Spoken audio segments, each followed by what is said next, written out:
वन्यजीव संपदा से भरा पूरा मध्य प्रदेश आज देश में चीतों के आवास के रूप में अपनी नई पहचान बना रहा है। 2022 के पहले 70 दशक तक देश में चीते पूरी तरह से विलुप्त हो चुके थे, लेकिन जब इन्हें देश में वापस लाने की योजना बनाई गई तो इसके लिए मध्य प्रदेश के कूनो पालपुर अभयारण्य का चुनाव किया गया। देश के अलग अलग भौगोलिक परिवेशों का अध्ययन करने के बाद इस जगह को ही अफ्रीका से आने वाले चीतों के लिए बिल्कुल उपयुक्त माना गया। भारतीय वन्यजीव संस्थान और भारतीय वन्यजीव ट्रस्ट ने देश भर में उपयुक्त जलवायु परिस्थितियों की तलाश की, जिसके बाद मूल्यांकन के आधार पर श्योपुर जिले का चयन किया गया। दरअसल श्योपुर के कूनो में वर्षा, तापमान और ऊंचाई दक्षिण अफ्रीका और नामीबिया के बराबर है, जिसके चलते चीतों के लिए यहाँ अपना घर बनाना सरल था।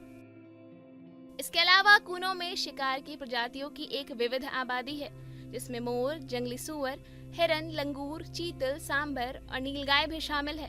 ये पार्क 3200 वर्ग किलोमीटर में फैला है। इस इलाके में साल भर में लगभग 760 मिलीमीटर बारिश होती है। 17 सितंबर 2022 को प्रधानमंत्री नरेंद्र मोदी के जन्मदिन पर नामीबिया से 8 चीतों का खेप मध्य प्रदेश के कूनो राष्ट्रीय उद्यान में स्थानांतरित किया गया।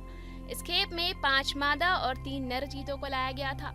इसी के बाद 18 फरवरी को दक्षिण अफ्रीका से दूसरी खेप में 12 चीते भारत लाए गए। चीतों को यहाँ पर लाने के बाद क्वारंटीन बाड़ों में छोड़ा गया। 1 महीने तक उनकी विशेषज्ञों द्वारा निगरानी की गई और फिर धीरे धीरे उन्हें खुली जगहों पर छोड़ा गया।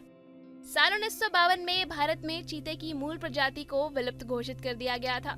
1960 और 1970 के दशक में भी चीतों को भारत लाने की परियोजना बनाई गई, लेकिन किसी न किसी वजह से चीते भारत में वापस नहीं बसाए जा सके। आज देश में चीतों के लिए घर बन चुके कूनो पालपुर अभयारण्य ने मध्य प्रदेश को टाइगर स्टेट होने के साथ साथ चीता स्टेट होने का गौरव भी दिलाया है।